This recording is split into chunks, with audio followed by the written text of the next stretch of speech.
তোমাদের সাথে কিছুদিন আগে আমি গাঁদা ফুলের গাছগুলো কীভাবে জোপালো করছিলাম সেটা শেয়ার করেছিলাম। এখন দেখো তার রেজাল্ট কিন্তু তোমাদের সামনে দেখতে পাচ্ছ। ছোট্ট ছোট্ট ফুল গাছগুলোতে কিন্তু আমার প্রচুর পরিমাণে ফুল ধরেছে। আর দেখো কি সুন্দরভাবে প্রত্যেকটা গাছ কিন্তু ভরে গেছে। গাছগুলো ছোট হলে কী হবে, অনেকগুলো করে কিন্তু ফুল ধরেছে। এই ছোট গাছটা দেখতেই পাচ্ছ তোমরা। আর একটা কথা কি জানো তো, মানুষের যখন খারাপ সময় আসে তখনই গাছপালা ছাড়া আর পশু পাখি ছাড়া কেউ কিন্তু সাথ দেয় না। এরা কিন্তু কখনোই তোমাকে ছেড়ে যাবে না, তোমার সাথে বেইমানি করবে না। কিন্তু কিছু মানুষ আছে যারা কিন্তু তাদের জন্য তুমি যতই করো তারা কিন্তু তোমাকে বেইমানি করবেই। আর দেখো আমার শরীরটা ভীষণই খারাপ, তাই ছাদে বসে ফুলগুলোর সাথেই সময় কাটাচ্ছিলাম। কি করা যাবে, সময় যখন খারাপ হয় তখন মানুষকে একা থাকতে হয়। তো দেখে নাও গাছগুলো কিন্তু এইভাবে তোমরাও যত্ন করতে পারো।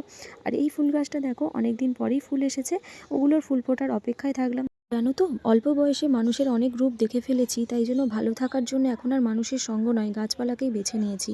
তো ভিডিওটা কেমন লাগলো জানিও, চ্যানেলটি সাবস্ক্রাইব করে পাশে